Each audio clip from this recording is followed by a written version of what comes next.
Hoje eu quero fazer um vídeo sobre como eu faço o ajuste de corrente de bias nos meus equipamentos. Corrente de bias também é conhecida como bias, ou viés, ou corrente de polarização, ou corrente quiescente, ou corrente de repouso, corrente de polarização. Vários termos têm para esse ajuste para essa corrente. Mas antes de falar propriamente disso, eu queria fazer uma analogia com um veículo para que a gente consiga entender melhor isso, né? Veículos são um bem que muita gente tem familiaridade, então é mais fácil de usar esse tipo de associação, né? de relação. Então vamos pensar aqui, a gente tem uma Brasília e ela, depois de quase 50 anos, né? 40 anos de idade, ela tem uma folga no volante. Então mesmo que a gente queira manter aqui o trajeto reto, né, a gente quer andar reto para frente, a folga no volante faz com que ela faça alguma coisa assim na estrada. Então mesmo que a gente queira manter o movimento retilíneo, a gente acaba fazendo pequenas curvas no trajeto, né? Essa folga, digamos assim, ela acontece, né, quando a gente vai girar para um lado, daí a um certo grau de inclinação do volante, por exemplo, o volante até aqui no meio até aqui, ele não tem atuação, né? Quando a gente passa daqui, ele começa a realmente girar a roda, tá? Então vamos pensar assim. Por outro lado, a mesma coisa, né? Então a gente gira um pouco o volante, tira ele do centro aqui e vai até um certo percurso aqui do curso do volante e não tem mudança nenhuma. E a partir daqui a roda do carro começa a girar, né? Ou seja, ele começa a obedecer, né? Nesse período aqui do meio, ele fica com a vontade própria, né? O movimento das rodas, digamos, não está conectado nesse eixo aqui do volante, né? Então, a partir daqui, eu tenho o controle das rodas, mas aqui nessa região não tem. Então, isso é mais ou menos o que acontece com um amplificador, né? A gente tem lá os transistores de saída e aqui no meio eles controlam o alto-falante, tá? Então, mais ou menos isso aqui. Os transistores aqui embaixo tem uma tensão negativa, aqui uma tensão positiva. Então esse alto-falante aqui ele tem um cone que ele pode, quando ele recebe mais aqui desse lado, ele levanta o cone para frente, para cima, e quando ele recebe menos aqui desse lado, ele puxa o cone para trás. A mesma coisa que a Brasília aqui, ó. Então, imagine que desse lado de cá a gente foi para o lado positivo e para o lado de cá a gente foi para o lado negativo, né? Então, o movimento do cone fica mais ou menos parecido com o movimento da roda da Brasília, que ela gira para um lado e para o outro. Os transistores, para serem polarizados, a gente precisa de uma tensão aqui e aqui de 0,6 volts, mais ou menos. A gente tem um gap aqui no meio, ó. Vamos colocar 1,2 volts. Então a gente precisa colocar aqui tensão diferente aqui, né? Uma diferença de 1,2 volts aqui para que eu cubra esse 0,6 aqui e esse 0,6 aqui. Então é aí que entra a corrente de bias, tá? A gente pode colocar esse alto-falante aqui para funcionar, né? Colocar um sinal aqui. Se a gente não colocar nenhuma tensão aqui, o que a gente vai ter na saída vai ser alguma coisa assim, ó. Então, por exemplo, se eu colocar o gap, nosso gap está aqui, ó, 0,6 negativo e 0,6 positivo, tá? Então meu gap está aqui. Tudo que eu colocar aqui de sinal nesse amplificador aqui, que, digamos assim, eu coloco um sinal que me gera na saída um sinal de 1 volt, tá? Deveria ficar assim, ó. Deveria ficar a senoide completa, mas somente aqui onde passou, por exemplo, de 0,6 para 1 volt, aqui, ó, a gente ultrapassou essa barreira aqui de 0,6, tá?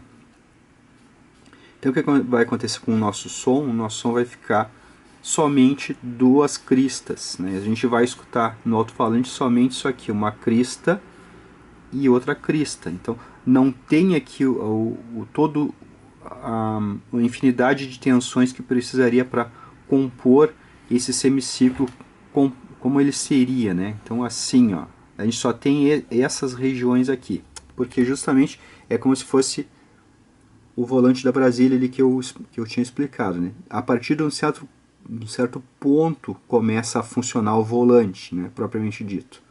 Então a mesma coisa é aqui no amplificador, a gente precisa colocar uma tensão aqui que faça esses transistores estarem conduzindo, né? Para a gente não ficar com esse gap aqui. O gap é essa porção aqui, ó. Então aqui no meio vai um circuito, tá? Um circuito que vai fazer esse controle, né? Que vai colocar essa tensão. Então essa tensão aqui tem que ser ajustada no amplificador para que supra essa tensão aqui o tempo todo, né? Esse 1.2 volts aqui, né? Entre essa base aqui e essa base aqui, né? Para que não haja esse gap aqui, ó. Então isso aqui, ó, não tem sinal aqui. Simplesmente o amplificador faz isso aqui e isso aqui. Tudo isso aqui que faltou não chega a tensão no alto-falante, fica 0 volts, né? Depois que o amplificador colocou isso aqui, por exemplo aqui, ó, 0,6 volts nessa amplitude e aqui 1 volt, aqui zera. Quando o amplificador iria fazer esse trajeto até aqui embaixo, isso aqui, essa tensão aqui não existe, ele simplesmente suspende a tensão.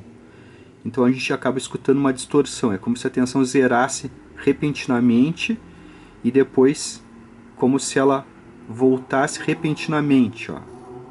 Então mais ou menos fica um degrau assim, né? Então o alto-falante que estava lá com 0,6 volts, ele repentinamente ele zera a tensão e fica como se fosse um sinal assim, fica como se fosse uma onda quadrada, né? Vejam que isso aqui de 0,6 a 1 tem 0,4 volts. Então nessa amplitude aqui, esse gap aqui é muito significativo. Agora imagine que essa amplitude aqui fosse, por exemplo, 40 volts. Então esse gap aqui de 0,6 não é mais significativo frente a toda essa amplitude aqui, né? Depois vai ter o outro semiciclo aqui embaixo também que vai chegar a 40 volts, né? Então esse 0,6 volts não vai ser significante comparado 0,6 comparado com 40 volts de amplitude, mas ele é significante comparado com 1 volt de amplitude, né? Então isso aqui é um ajuste, bias é um ajuste para som baixo, tá? Então a gente deixa o som do amplificador melhor para som baixo. Não, para som alto não faz praticamente diferença nenhuma. Então como a gente vai usar o amplificador, geralmente amplificadores domésticos, isso aqui é significante, a gente quer ter certeza que essa questão está bem ajustada para a gente não ter gap nenhum aqui no meio, né? Então conforme a gente vai colocando tensão, ou ajustando a tensão aqui, né, separando essas bases em questão de tensão, a gente vai preenchendo aqui, ó, isso aqui. Então a gente vai preenchendo até que a gente cola um semiciclo no outro, ajustando aqui o trimpote que tem aqui, né? Tem um resistor aqui com cursor que a gente pode ajustar essa tensão aqui. E chega um ponto que a gente cola os dois semiciclos. E a gente pode, além de tocar eles, a gente pode apertar um contra o outro com força para que esse ponto seja bem firme, digamos assim. Aí a gente acaba com a folga na direção, como se fosse aqui na Brasília. Então a partir daí o volante vai passar a atuar na menor giro que a gente der no volante da Brasília, aqui a gente já vai ter controle das rodas, a gente vai já está controlando a nossa direção aqui, né? Então não vai ter um momento que o alto-falante vai ficar sem comando, né? Por exemplo, esse momento aqui, ó, o alto-falante ficou sem comando, então ele fez o que ele quis nesse tempo aqui, né? Essa tensão que faltava aqui, que repentinamente daqui zerou, e daqui zerou, acabou acontecendo isso aqui, ó, como se fosse uma onda quadrada, com tensão zero na saída do amplificador, então quem comandou foi o alto-falante. Então na verdade aqui a gente acaba, com esse ajuste de bias, a gente acaba zerando essa folga aqui da Brasília, tá? Do volante da Brasília. Então aí a partir daí a gente tem controle da nossa direção. A gente consegue, se a gente segurar o volante firme ali, eu vou andar bem retinho com a minha Brasília antiga, com a minha Brasília velha, né? Então, se eu deixar, por exemplo, se eu não segurar muito firme o volante, o movimento do carro vai admitir certa variação, né? Mas se eu segurar bem firme o volante lá, eu vou estar garantindo que a minha Brasília vai estar andando bem retinho. Então, aí entra a corrente de bias, né? Então, a gente pode, além de tocar o semiciclo, tocar um no outro aqui, a gente pode apertar eles um contra o outro, né? Então aí é a corrente de bias, tá? Então, agora saindo um pouquinho aqui da nossa ilustração, eu sempre uso o mesmo método para ajustar a corrente de bias.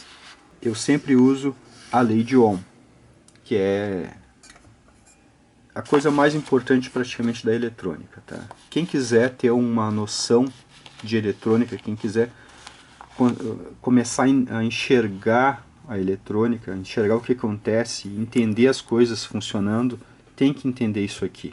Parece um negócio esotérico, mas é pura matemática, né?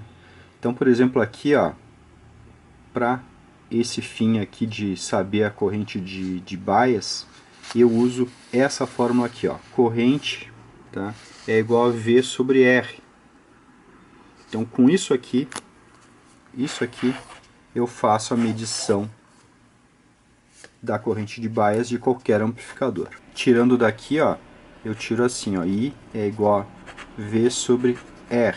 Então, corrente é igual a tensão dividido pela resistência. Então, essa aqui é a nossa lei de Ohm, a coisa mais importante da eletrônica básica, né? Quem quiser entender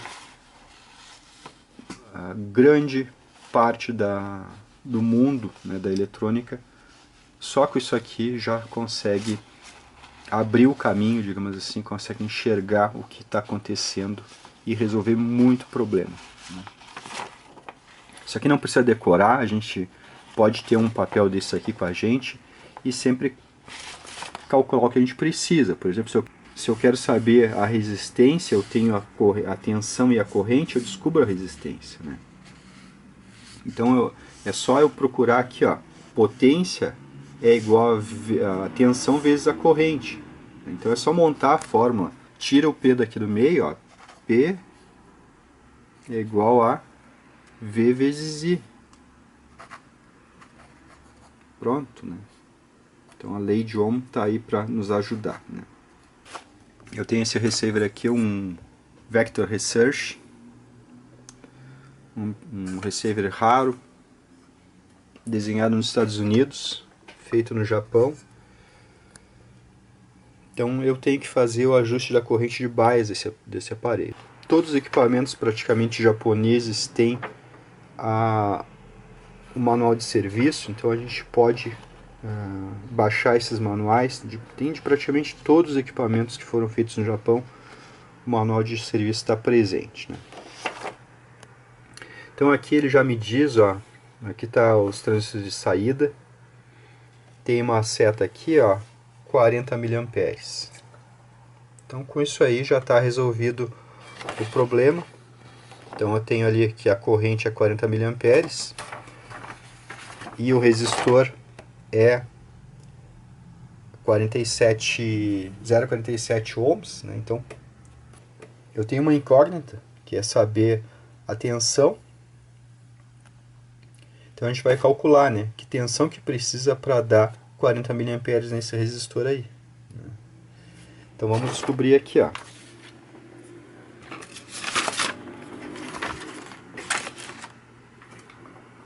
Eu tenho a resistência e tenho a corrente. Então vamos procurar aqui na fórmula. Então eu tenho aqui, ó, 40 é igual a V sobre R. Então o R aqui é 0,47 ohms, né? Então V é igual a 40 vezes 0,47 ohms. Então temos aqui, ó, 18,8 milivolts. Aí então, por exemplo, se eu quiser tirar a prova disso, ó, eu posso pegar aqui, ó, 18,8 divididos por 0,47 R. Vamos descobrir quanto que dá isso. Eu vou dividir direto aqui, ó, divididos por 0,47. Temos aí 40 miliamperes, tá? Então esse amplificador aqui usa uma corrente de bias de 40 miliamperes. Então cada transistor desse aí está circulando 40 miliamperes. A corrente circula do transistor negativo ou positivo de um para o outro, e a corrente flui através desses resistores de 0,47 ohms, né? Então aqui, ó, tem 20 milivolts e aqui tem 20 milivolts. A corrente circula em série sobre eles, né? Então aqui controla a temperatura e aqui tem o trimpote que ajusta essa tensão aqui entre as bases, tá? Aqui na verdade é um Darlington, ó. Então tem 1.2 para cima e 1.1 para baixo, tá? Para que aqui chegue a mais 0,6 e aqui menos 0,6, ó. Então aí fecha a polarização desses transistores aqui, né? Bom, então aqui, ó, nesse resistor de 0,47 circula 40 miliamperes, né? Tem 20 milivolts em cima de cada resistor desses aí. Então aí é o que eu comentei do aperto, né? A gente aperta, é como se a gente apertasse bem o volante da Brasília para que ela andasse bem retinho, né? Então 40 mA de bias é uma coisa bem interessante, tá? Antigamente os amplificadores usavam bastante corrente de bias, a gente via, por exemplo, 100 mA, né? Mas eu penso que 30 mA para cada transistor de saída já está bom, né? Para cada par de transistor está ótimo, né? A corrente que circula por um dos transistores da saída é a mesma que circula pelo outro. Então vamos conferir aí, ó. Eu estou aqui com o meu multímetro ligado. Notem que tem umas ponteiras ali, os jacarés, né? Então eu trouxe os fiozinhos até aqui e a gente está tendo aí 17 milivolts, que a gente converte isso aqui para corrente, né? Isso aqui, os milivolts que tem no resistor, se refere a uma corrente que a gente tem que calcular, né? Então estou aumentando aqui, ó.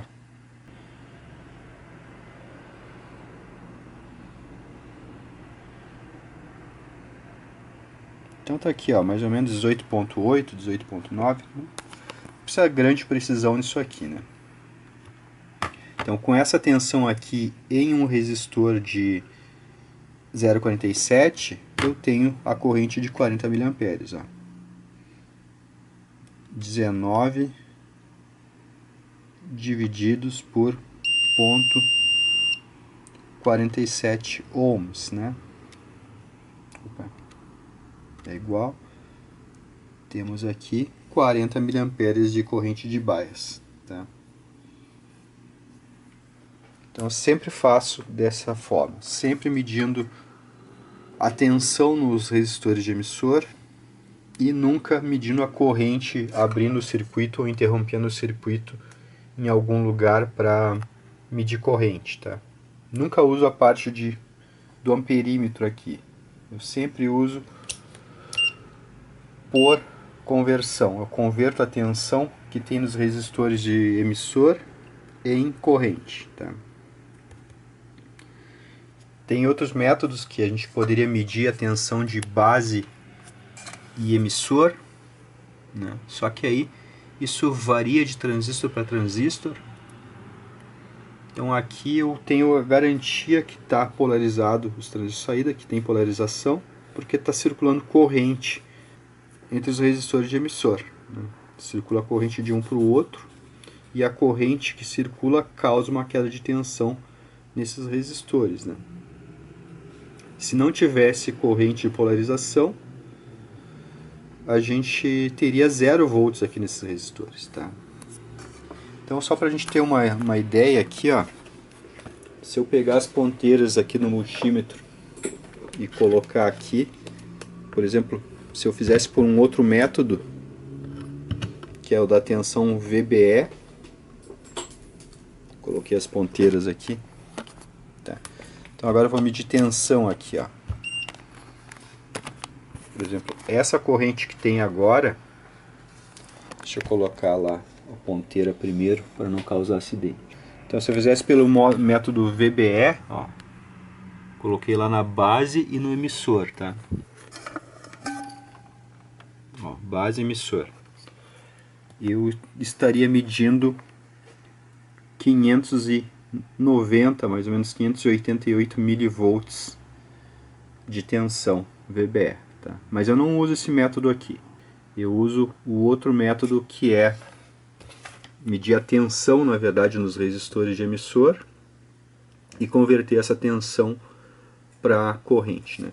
Isso aqui, para esse tipo de amplificador que tem aqui um par só de transistores, a gente faz e tem um valor direto. Mas se, por exemplo, fosse o A1, né, eu tenho 3 pares de transistores, então eu tenho que multiplicar o resultado por 3 para saber a corrente total que circula naquele canal, né?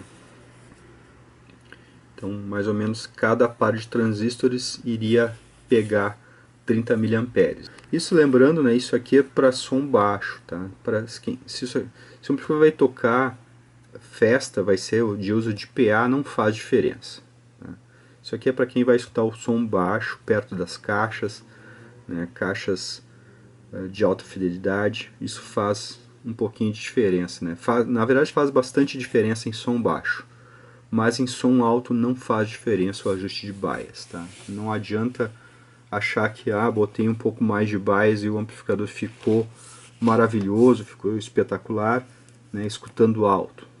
Aí não faz diferença, né? Faz diferença escutando baixo, né? Então, corrente de bias é uma coisa que é para quem vai escutar o amplificador em volume baixo, né? De repente no silêncio da noite. Então é para isso que é o ajuste de bias, né? Ele é crítico para quem vai escutar o amplificador em volume baixo. Para quem vai escutar em volume alto não faz diferença. É insignificante o fato de ter um pequeno gap entre os transistores de saída na condução. Ou ter, por exemplo, 0 miliamperes, né, nos resistores. Ou seja, a gente pode diminuir o gap de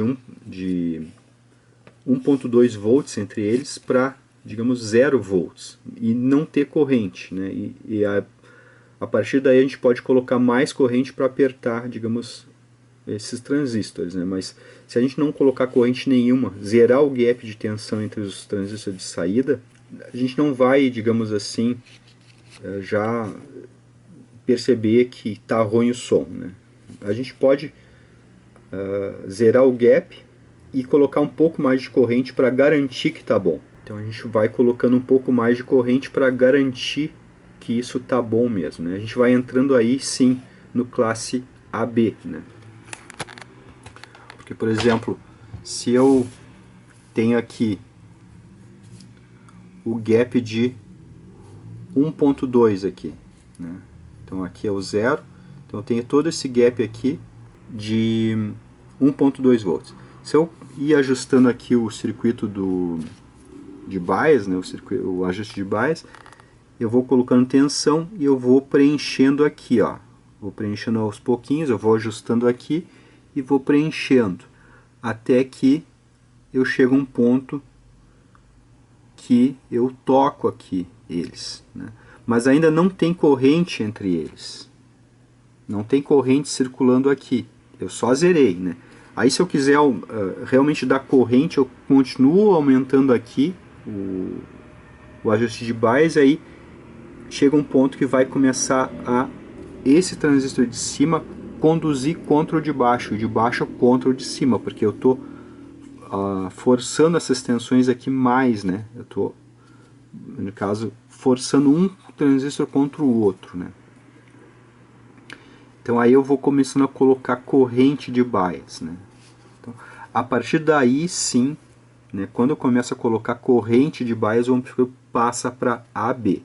Só o fato de colocar tensão aqui no circuito de bias até eu tocar os semiciclos, né, até eu juntar os semiciclos, eu não estou em AB ainda, né, eu estou em B. Aí quando eu começo a fazer com que um transistor trabalhe contra o outro, aí sim eu estou entrando no AB. Eu estou começando a ter uma porcentagem de classe A. Por exemplo, se eu colocar 100 mA, eu tenho um tanto de classe A, que a gente até pode calcular sobre 8 ohms. Tá? Se eu colocar 200 mA, eu vou ter mais um tanto de classe A, por exemplo, sobre 8 ohms. Né? Então eu vou entrando. Isso aqui vai ser a minha corrente, digamos, de classe A. Né? Então, mais ou menos é assim. Aí eu vou ter AB. Né? Não basta eu colocar tensão aqui no circuito de bias sem romper o gap, né? Preencher o gap todo de tensão. Mas se não tem corrente forçando de um para o outro, eu não tenho AB, não tenho classe A ainda, né? Vou ter classe A quando tiver corrente circulando aqui, ó. Aqui sim me diz que eu estou em classe AB, né? Então aí eu vou aumentando, né? Por exemplo, se eu vou colocar 2 amperes de bias, eu vou ter, por exemplo, 10 watts em 8 ohms, tá? De classe A. Depois que passar desses 2 amperes de corrente de saída, aí o amplificador entra em classe B, né? Mas ele foi em classe A até 10 watts e depois entrou em classe B, né? Porque aí despolarizou, acabou a corrente de bias, despolarizou o transistor do outro lado, né? Eu tenho um vídeo sobre isso, inclusive, que eu vou tentar deixar aí num card, né? Sobre classe A. Então é isso aí, é assim que eu faço o ajuste de bias, sempre pela corrente do resistor de emissor. Tá? Eu converto a tensão que tem em cima dele em corrente e eu sei quanto de bias está circulando no amplificador. Tá? Então é isso aí, um abraço.